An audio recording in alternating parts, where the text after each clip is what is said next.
Hello, everyone. In today's episode, I'm John with Grant, and it's been a while since I've seen Grant. It's a nice reunion catch up because it's been a few years, hasn't it, Grant? It's been about 2 years, yeah. I reckon it might be a little bit more than that. Hi, my name's Grant. I'm a football coach for Withenow Tempest.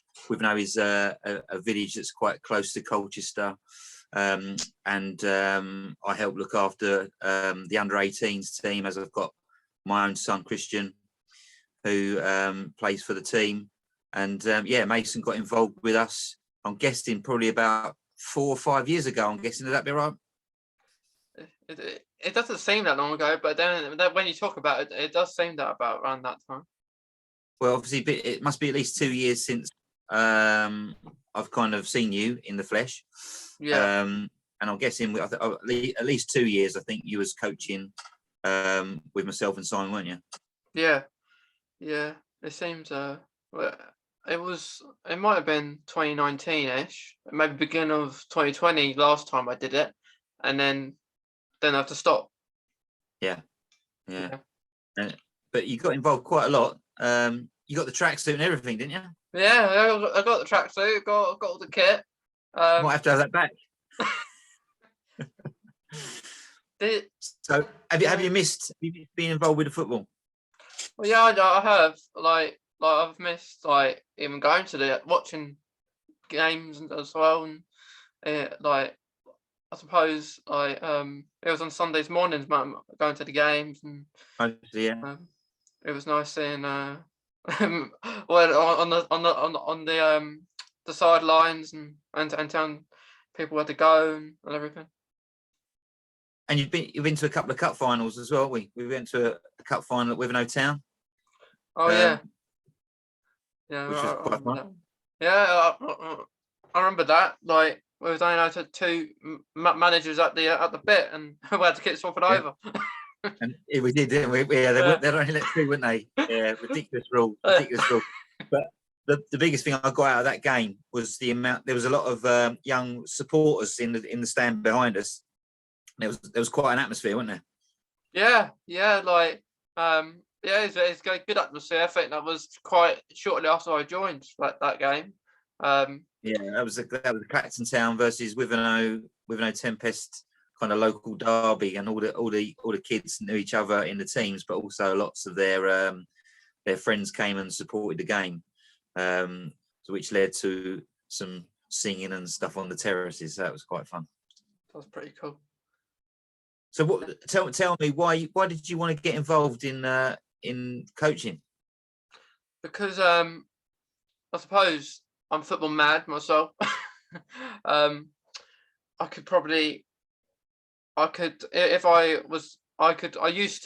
should be able to still now memorize the Premier League table, and know where they were and stuff. Like anyone asked me about football, I could probably answer their questions. You're an Ipswich Town fan? Yeah. But even before I got a season ticket at Ipswich and I went to the games, I was always growing up. I was a Man United fan because in school, I thought everyone was like Man United, and I thought I might as well join them because if I support another team, it's and I did go to a Man United game when I was younger as well. So I only did a one, but it was probably the best one I did go to in the end. Well, Old Trafford. Yeah, I went to Old Trafford when Sir Alex Ferguson's last home game in charge, and against Aston Villa, and Robert van Persie, who was the Man United striker at the time, got that really good goal from a Rooney pass, and really good and high score and everything. So that's pretty impressive. I've never been to Old Trafford. I've got a bit of a confession to make, but the first team I supported was also Manchester United. My best friend at the time, he supported Man United, so I kind of naturally joined the team that he supported. But one Christmas, I wanted the Man United kit, and I was waiting with anticipation Christmas morning to get this kit, and I opened up the present, and inside was a Liverpool football kit. which I think my dad must have thought was the same. I mean, he knows a lot about football, but so why I got a Liverpool kit when I was supporting Man United, I do not know. It was an old one with Hitachi on the front. That's how old it was. But from that moment on, I then supported Liverpool because I had the kit. And my favourite player was a guy called Terry McDermott. Again, this is late 70s sort of time. Then I kind of quickly realised that actually my family come from Edmonton and Tottenham in North London. So, and all my family supported Spurs. So I had to fall in line at some point. And I'm glad I did, because I love Tottenham and I love going to watch them. And I think they're a good club. You know, they're always a bit of a yo-yo club, as in they're never really going to win a league, but they're entertaining to watch. And, you know, when I got there, I'll go around my nan. I'll go see where my nan used to live and where I used to go at the weekends when I was little, to go at Edmonton Green Market. And then, and it's all, you know, sometimes I park at Edmonton Green now. I walk to the Spurs Stadium. So it's a bit of history, it's a bit of family for me now. But yeah, I was Liverpool, and then before that I was Man United. So it's okay. You can support other teams. Ipswich Town, even then. Yeah, like even my family they all support Tottenham or West Ham.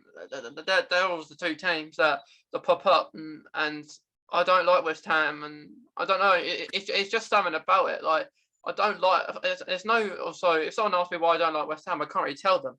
It's just a team I don't like, really. But out of all the London clubs, I would go along with Tottenham. I always like to see Tottenham do well, and I don't also much like any of the others of the London clubs, really. But yeah, like with Manchester United, I always like to see them do well as well. Even though they're not as good as anymore as they used to be, which is big club though. Yeah, they but like Good with history. Ipswich, Yeah, good big club as well. yeah, like it's easier, and like it's closer as well, and like I suppose if I didn't live near a club like Ipswich, I wouldn't support them. But it's just Ipswich are a sleeping giant, Mason. They're a big club, you know. I mean, obviously Bobby Robson, the legend of the game, is you know, one of their biggest ever managers, if not their biggest manager they've ever had. Went on from there to manage England. I'm pretty sure they won UEFA Cup in the late 70s, early 80s, I think, something like that. I went to a game when I was about 12, 13 years old with the football team that I was playing with at the time from Saffron Walden, and they played Liverpool at Portman Road in a Canon League Division 1 game, which was the equivalent of the Premier League in them days. And Liverpool were the current European champions then. Bruce Grobbelaar in goal, players like Alan Hansen and Jan Molby and Ian Rush and players like that. I mean, they're all Liverpool legends, and they were playing, and Ipswich beat them. Ipswich won that day, and we all hung around by the dressing rooms at the end of the game to see if we could get a glimpse or even a signature of some of the Liverpool players, who were, as I said, the biggest players in the world at the time. Yeah. And I managed to get Sammy Lee's autograph. My dad got Kenny Dalglish. He was player manager then. Kenny Dalglish's autograph, and everyone swarmed around Bruce Grobbelaar. Literally swarmed around Bruce Grobbelaar. He was the biggest, most famous goalkeeper in the world at the time. And unfortunately, he did sign a couple of autographs, but he didn't hang around. He just went straight on to the coach, signed about 2 autographs. They all had the ump because they've just been beaten by Ipswich Town. But they're legends of the game, and Ipswich, you know, should rightfully be up there. You know, they'll be there. They've got a good new manager from Man United. I think he could be a really good signing, that manager. Yeah, he's done really well. Like from meeting their last manager, like Paul Cook, and beforehand, and they tend to go down the old route, don't they? They have done in the past years, and they start with 3 Pauls, and they didn't work out. They thought we need to move on. We need to change. Then change the name, and like I think when you do support Ipswich, most fans think the worst, because for so long it has been really bad, like for Ipswich, and like with the new manager, like it's like a new team. Like are playing now for watching the games, not going to them, but watching them at home and seeing like beating like a top club like at the weekend, just gone, and they don't normally do that at Switch, and they don't always score um too many goals, and they don't concede too many goals. So I think they have a chance this season. It's nearly ending, but if not, next season they have a really good chance as well. Yeah. Did you go this weekend?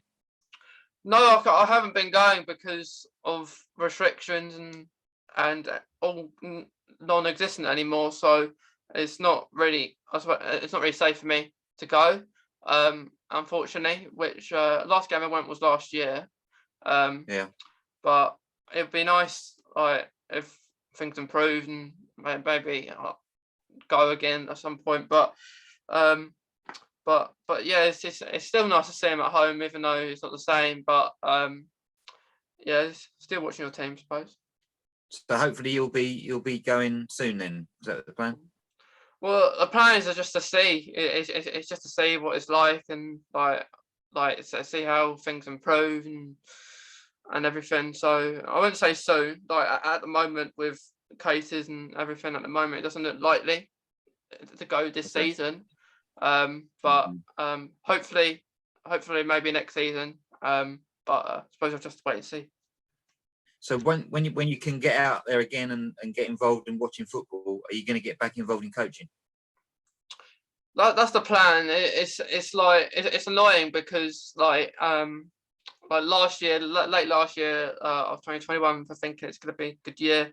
Like it was, hopefully it's all lowered down, but I feel like maybe the restrictions have opened the cases. Having no restrictions there have maybe influenced more cases because no one has to do. You don't have to isolate any more people. I know some people that do, and quite recently hearing a lot more people who are getting ill.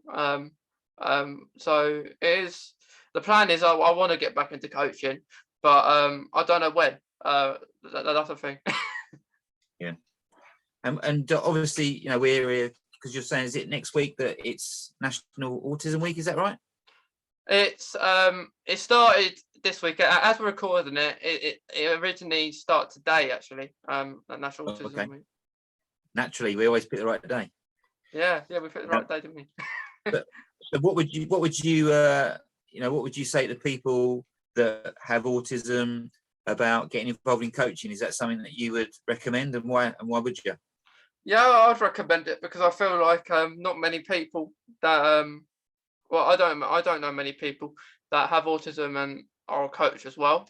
I suppose there's some out there, but it's nice. Like I suppose if you're coaching a group of kids at a session, that you say to them that I was once in your shoes, that I was once where you are, just like playing football, and now I'm the coach and like teaching you different skills with football and how to play and how the game better. And yeah, it's something like I want to do. Even when I was younger, because I knew I wasn't going to be a professional footballer. I Still wasn't. time. There's still time. There's surely still time. Yeah, I've got about 10 more years to my retirement then, and then I'll be retired at 30s, don't they? Yeah, you're a long time retired. I'll tell you that now. Yeah. Take it from me. You're a long time retired when it comes to football. Yeah. I think. But I mean, it must be something. You know, I mean, football is famous for being a leveler. It doesn't matter what background you are, you know, what colour skin you have, you know, anything. Football. Everyone loves football. Anyone can play football. You don't have to speak the same language. You know, football is a complete leveler. If you've got a disability, you know, everyone can play football. Everyone wants to talk about football and wants to watch football. So, you know, when like someone like yourself who's got, you know, autism, and as you say, you know, other players, because there'll be lots and lots of players out there with autism that either want to get involved or already involved with football, and they'll see someone perhaps like yourself who's open to talk about it and show them the way that, you know, they can get involved at that level, you know, not just playing, but also involved in the behind the scenes, and the coaching. So I think, you know, you're, as I say, you're a good ambassador for that sort of thing, and I think that's something that you should, you know, look at, you know, when you're ready to come, and you know, it's safe for you to, you know, go back out there, and even through these forums as well, you know, telling people get involved, you know, because it's safe, and it's you know, it's football is just a wonderful thing. Anyone, you know, and you know, men, women, it doesn't matter. It doesn't matter what you are. Football is always there for you. It's always a good thing. Definitely. I completely agree, and like it's always been my dream job, and like having while we're with going to do that FA course and getting like the qualification, so that to be a coach and like put like as actual job would be a good idea, and just to do coaching and meet other people and just do it, and like to have not treating it also like a job, just like fun, like you're just out there for a day out, but you're getting paid for doing that. And to be fair, because we spoke beforehand, and we sort of said about things that, you know, we would talk about today, and like we said about the barriers, what stuff is put in your way to help you get that experience and to you know, get yourself involved.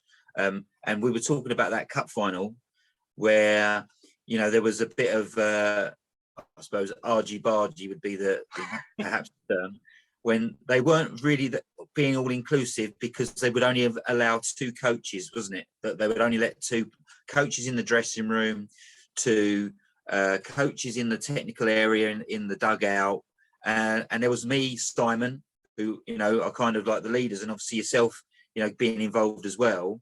It wasn't the best advert, was it? To be fair, there's a lot of work to be done to make it better. Would you agree? Yeah, I completely agree, because I like, of course, like we're all on the sidelines not happy about it, because you want to like in a football game, for example, like Tottenham are playing Ipswich, and that they will have possibly more than 3 on those sidelines, because they have not like they have like the manager, the assistant, and then they have like the other guys sitting down. So it isn't really inclusive for them to be doing that, and I don't think that was the only game. It probably wouldn't have been the only game that if you went to another ground or that. That was the rules that they had at that day, which I and myself and Simon kind of tried to raise and say, well, hang on, why is it like this? You know, because you know, it's nothing to do with. It was nothing to do with autism. It was about how many people you can have on the coach. Yet obviously we've got 3 of us, and we had to in the end take it in turns, didn't we? About being in the dressing room and being on the side, because you know I was not happy to let, you know, somebody sit out the whole game, because everyone wants to be involved in football. Everyone wants to be involved in a cup final, because they don't come around very often. So, you know, when that opportunity comes up, I've been very fortunate in my playing days to playing some big games, you know, not the FA Cup final, but games that were big for me. They were big games for me, and I've enjoyed those. And you want other people to feel that, and that's why it was important for me and Simon to get you fully involved, you know, and get you in the dressing room, get you in the dugout, experience that cup final feel, because you never know when the next one's coming. Yeah. And sometimes they don't come, you know, and you never know when the last one is. So that's why it's important. But what people need to do, I think, you know, is get widened participation. That's what it's about. Get more and more people involved, all backgrounds. And when you kind of come up in a situation like that, it doesn't help. So there's certainly things out there people can do a bit better. What else did you want to talk about? Like going on to that, or like about the situation for the cup final, Grant. I remember that it was half time, wasn't it? And like you said to me that I'll go in the tunnel, and then you're just down outside. I think it was, wasn't it? Yeah. And then it was me and Simon in there. Um, and then like at times during the match that we all switch round. Like I stand at the front, and then people at the back, and it weren't very on. Like it was stupid. It was stupid rules. Like to have like I suppose one more person wasn't going to hurt Right. if they're thinking, hang on a minute, the other team have only got two coaches. That's going to be unfair if you have a third. It, Yeah, it was a situation I can't understand and I never will do. But at the end of the day, we made the decisions that we thought on the day to get yourself and everyone else involved. And I think even at the end, I think we all went on the pitch to shake hands with all the players because, you know, that point, and they were still running on the pitch to try and get us off. They still weren't happy. But, you know, I think yeah, they sometimes I'm not going to name the organisation, but they need to take them a long, hard look at themselves to because it's not easy being a football coach as much as you know, Simon obviously takes the brunt of it. He is the kind of main guy, and he does all the phone calls, you know, and sort of organises the games, etc., etc. And that is a huge task to take on. And obviously myself, you know, assisting Simon. You know, sometimes Simon can't make it, so you take on those duties as well. And it's year in, year out. You know, we've been doing it for various teams, or I have been for various teams since under sevens.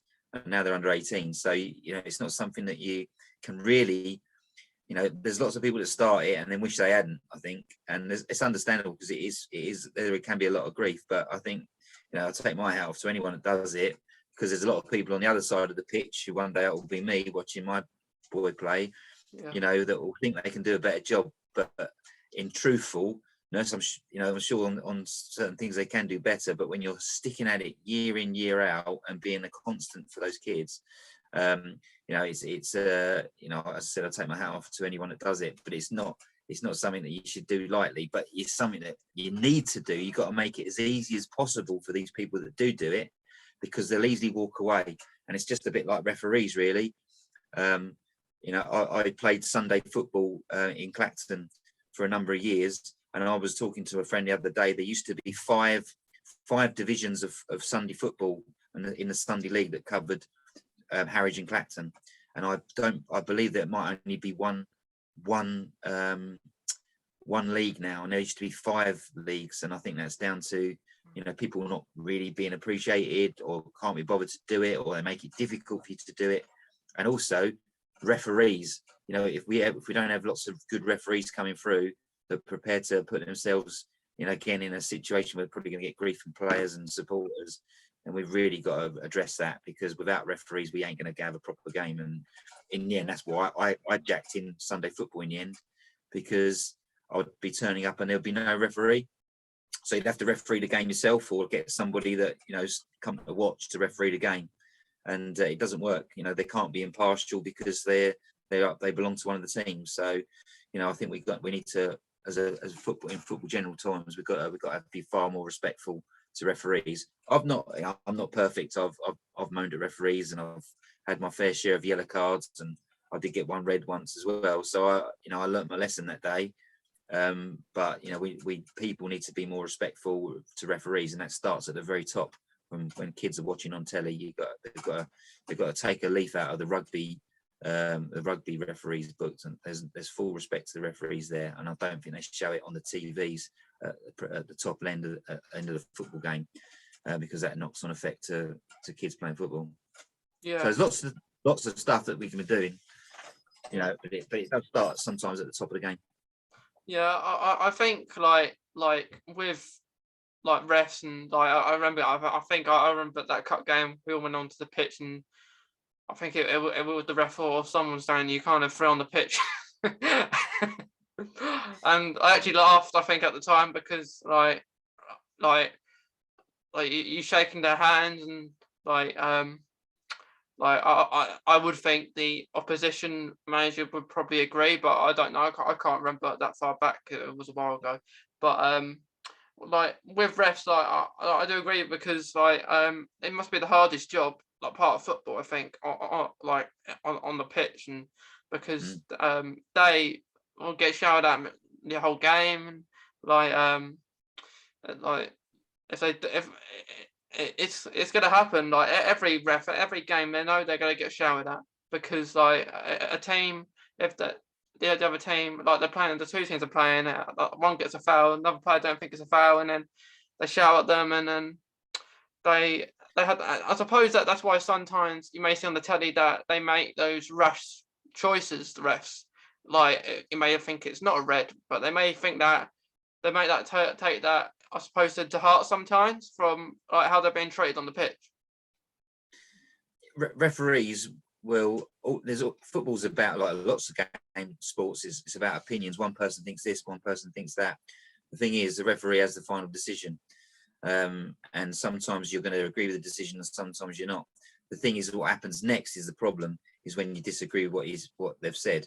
And if you're going to start shouting at referees, swearing at referees, which isn't acceptable, whether you agree or not, you've got to take the decision and get on with it.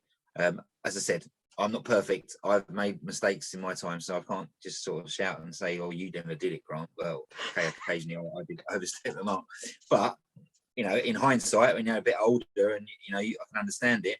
But but in other sports, that doesn't happen. It only seems to happen, or it certainly happens more frequently in football.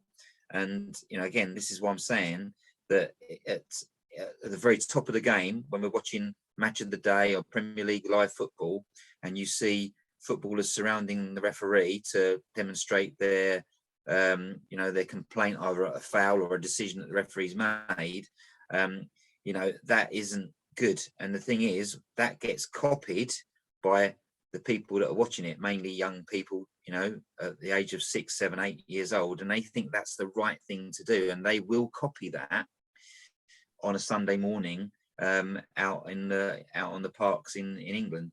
So they need to stop it happening there, so then it will stop happening in youth football. And that is the most important thing that needs to do. So, and you can do it quite quickly. I've always said this, that you could do it in one weekend by, if any person approaches the referee and swears at the referee, they get either booked, or even if they're swearing, they're sent off. Once they know that that's going to happen, it's like definitely going to happen. If you swear at a referee, you are going to get sent off. People will stop swearing at the referee because they won't want to get sent off. They won't want to be banned for the next game. They won't want to pay the £30 fine or whatever it is. And that is the way to stop it. So if they want to do it, fine. But if they don't, that's the outcome is that kids will see it on the TV, and they will do it on a Sunday morning. And the consistency needs to be from there. It's so simple, and it can happen.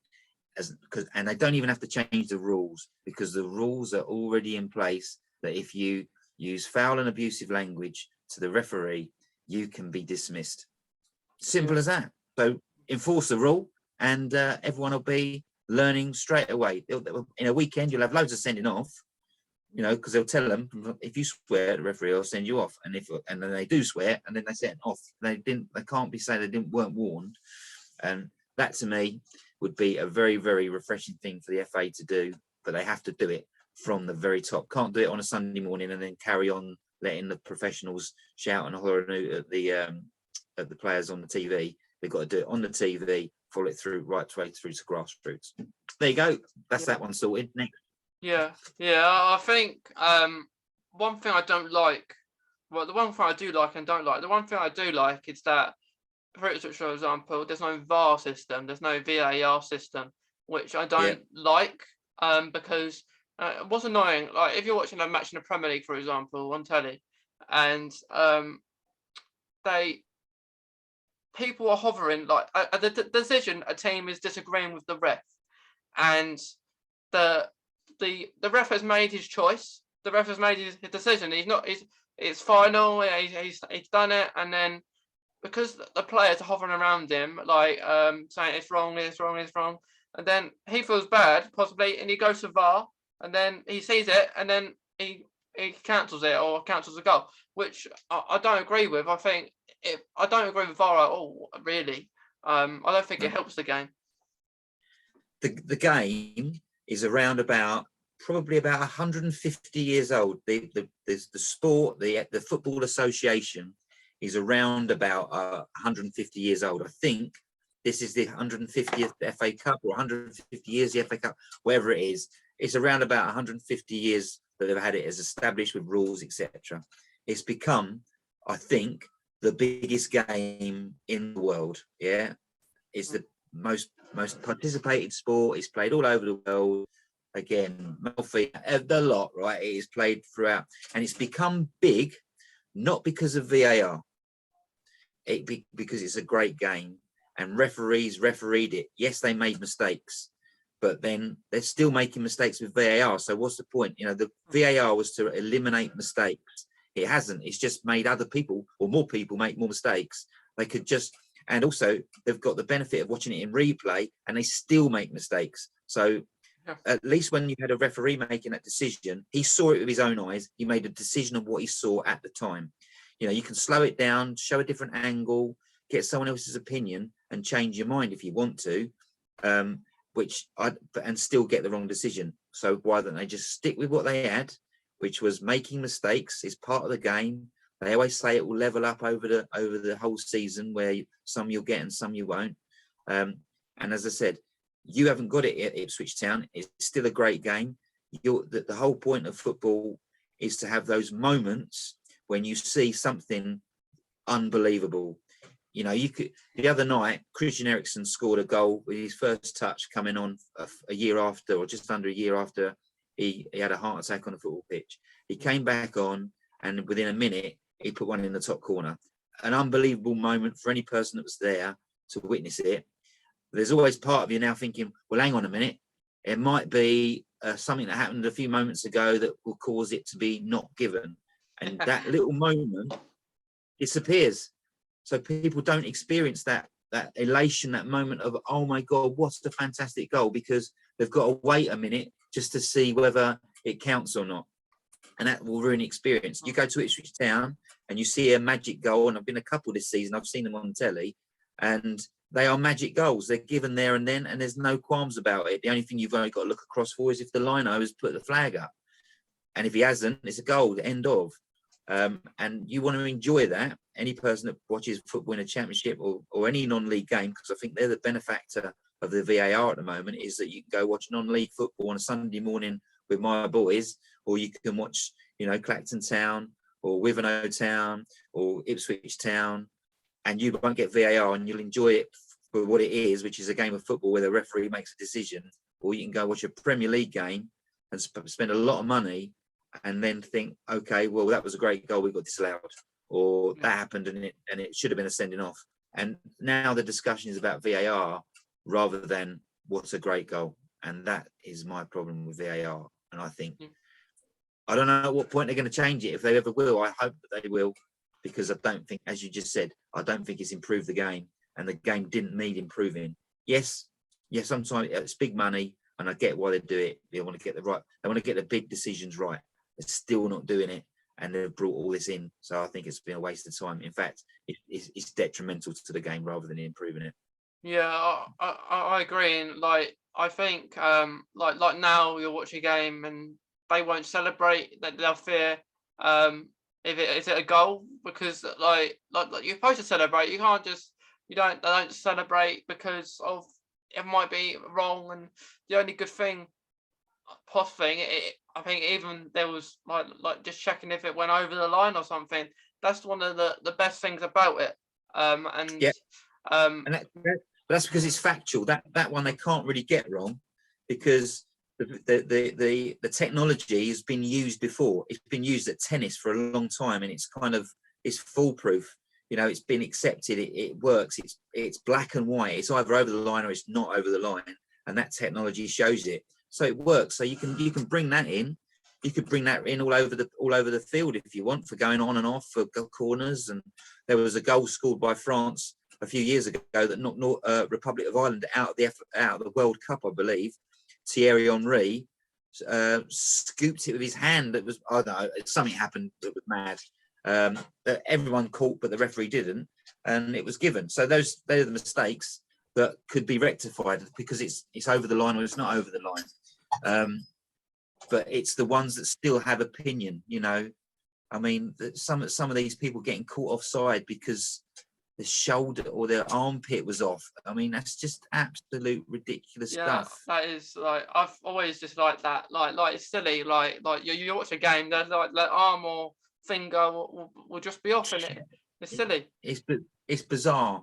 And I think, I mean, that's something else that I thought of whether it would work or not. I think if you score the goal with the part of the body that you scored the goal with, if that's onside, then the goal stands, because you've got players that are leaning forward to like attack it, and you've got the defenders leaning forward to defend it, and they're crossing over like that, and because their head is further forward but their feet are still onside but their head isn't, they're called offside. And I think it's absolutely bizarre. But you know, as I said, I don't know if they're going to change it, but maybe one thing they could bring in is say, right, okay, if you scored the goal with your right foot, if your right foot was onside when the ball was played forward, then the goal stands. I think at least you then got some kind of clarity. Yeah, like you say, it's the best thing. Like from like lower league, like Ipswich's league, which in the past, like seeing in the past, there was goals that would cross the line, and they don't have that in League One. Yeah. So they can't say it, which has been annoying because it has gone in and like it went over the line and everything, and they couldn't have any system that would like admit that was the thing. But it is annoying, and you're right. I mean, that is you know, only certain clubs are going to be able to have that technology. But again, you know, you could scrap that as well. You've got linesmen; their job is to tell you if it went over the line. I know they're not going to be perfect, so you're not going to always get it right. yeah. But that was the game. The game is about mistakes. Players make mistakes, referees make mistakes, managers make mistakes by bringing the wrong people off, and you know, etc., etc. The game is about mistakes. They've been making mistakes for 150 years, but people kept coming. People kept loving it. They still came up the next day. They still chatted about it over a pint about the mistakes or the goals that happened. Now the conversation is about a piece of, you know, technology which doesn't work. So it hasn't. The whole point was to stop the things that were wrong, or the mistakes being made. It hasn't worked. Still got mistakes being made. So I say, until you can put technology that takes the mistakes out, then don't use it. Didn't need it. Yeah. Grant, let's talk about Grant Sings Diamond. If you could talk a little bit about that. Okay, well, obviously everyone watching may have seen that I am donning this lovely shirt, and there's one here from my shirt that I wear on some of my gigs. Obviously, as you just said, you know, for a couple of years now, Mason, you've not been able to kind of do what you would normally want to do, and I come up with some kind of idea that during lockdown I might sing some songs online on Instagram and try and entertain people, because they couldn't go out at first, could they? At first, we were literally locked in our homes, apart from going to essential jobs and only going out to get essential food and medicines.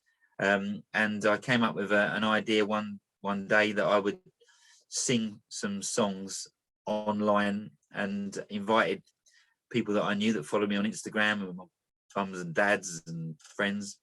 And I did a gig, and it was fun. Did you join the first one, Mason? Yeah, I think I did. Yeah. I reckon you did. You're one of the originals. So hats off to you. So and it turned into, I did about 13 or 14 online gigs throughout lockdown. My son Clark designed a logo of GSD, Grant Sings Diamond, because it was all about Neil Diamond, because I love Neil Diamond and I like singing his songs, but we did loads of other ones as well in there. That was basically it, really. Something that I'm not a professional singer. I'm just somebody that likes to pretend to get up and have a good go at it. I can sing a few songs, not too bad.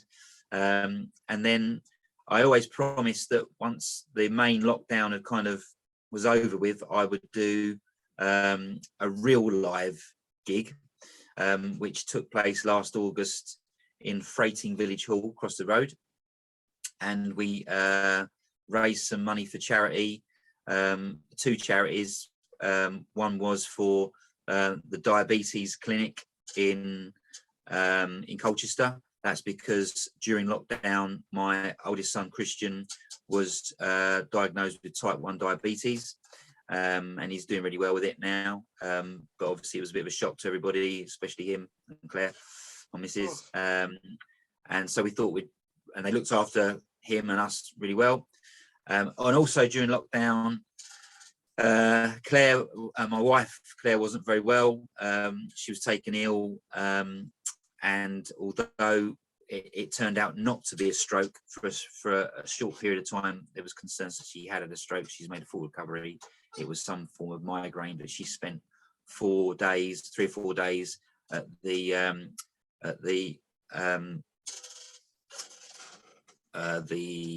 stroke ward in Colchester Hospital.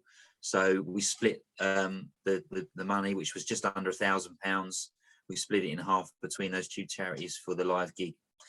And we're going to do another live gig this August as well, on the 27th of August. So Mason, come on, let's get you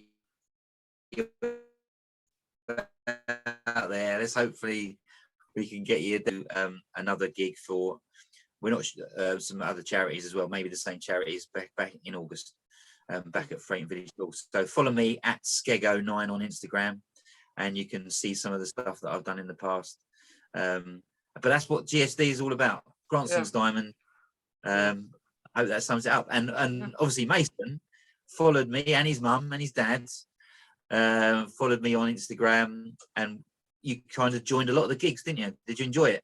Yeah, we joined them, and like it was really fun. Like we had you on there, and like it was good fun because like you sung some songs that everyone knew. Like I think it was good, and I think at the start it was all about, really, we couldn't do much, could we? We couldn't go out. It wasn't safe to go out. There was people really ill, and lots of people couldn't even go to work. You know, I did go to work because I work for the police, but but there was lots of people that couldn't go out, and the whole point was this gave something for people to look forward to sit at home. Some people paired it up with their televisions, and it was a bit of a community, really. People could, because you can kind of send messages on Instagram, can't you, on the live feeds? Yeah. So it was kind of a cool thing to do. It was just something that kind of worked. I didn't think it would work, and I did say 13 or 14 of these gigs, but the early ones were the big ones when people were literally sitting at home, and it gave them something to look forward to and hopefully sing on to and have some fun. Yeah. But I was pleased I did it. It was something new, and obviously I've followed it on. This is all tongue in cheek. All this designy stuff. You know, I'm taking myself far too seriously. It's all a joke, and I've got loads of people got them all for Christmas. That's why they got them. Yeah. So like, have you got yours?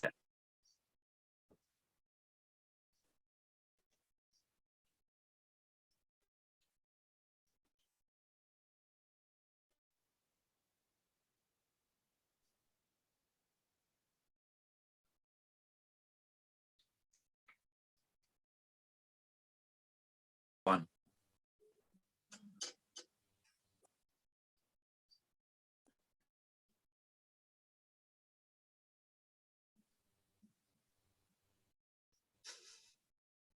What was that? But I don't know. Are you still there?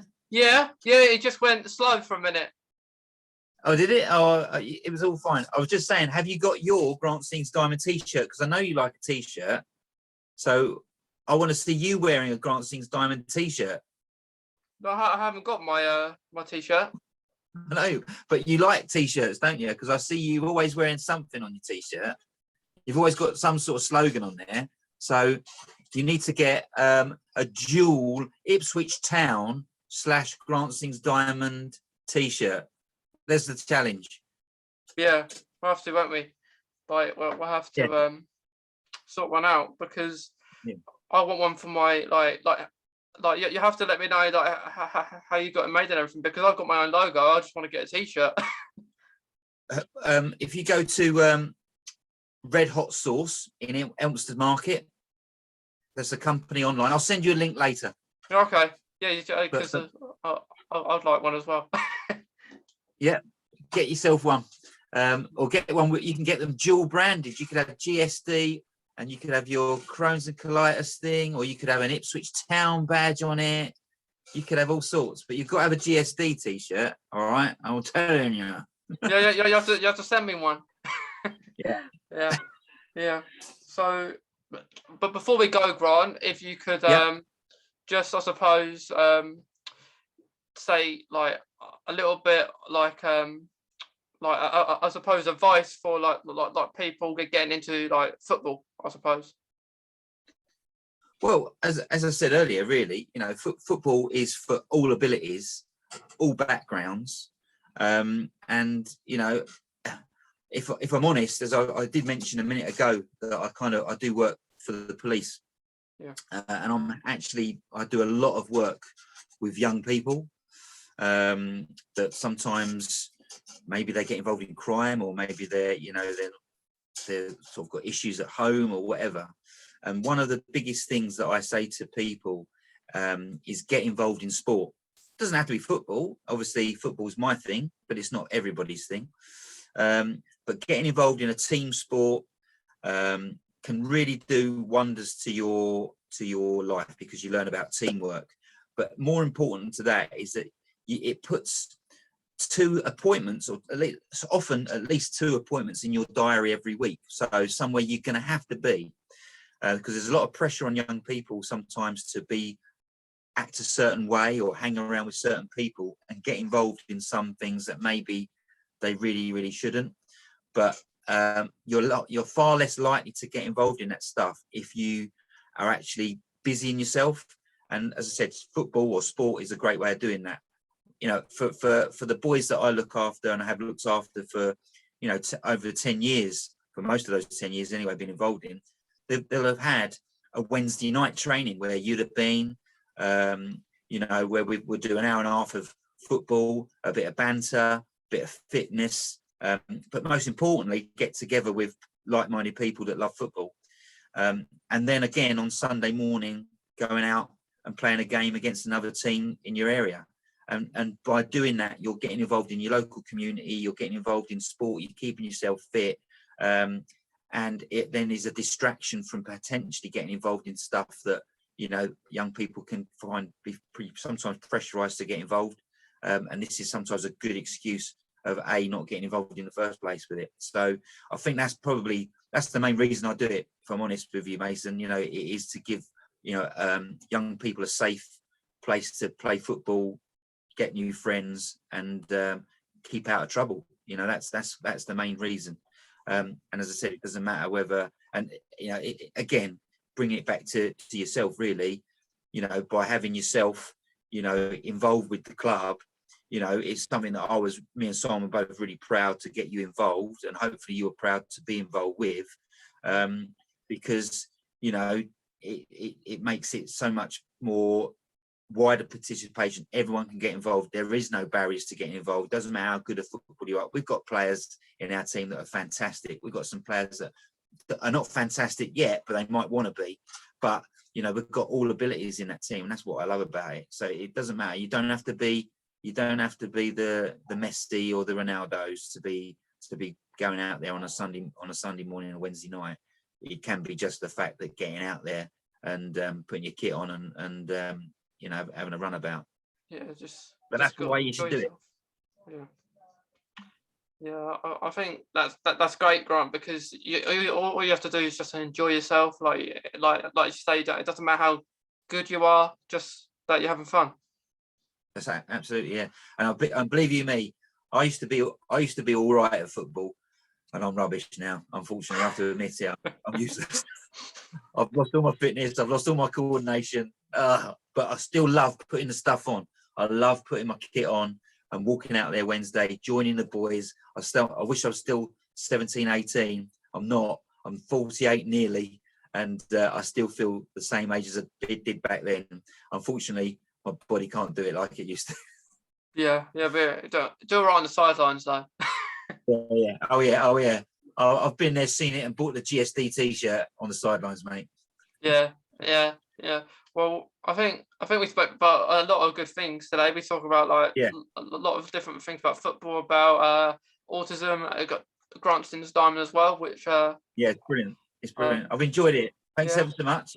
Thank Uh, you. I look forward to having the top as well.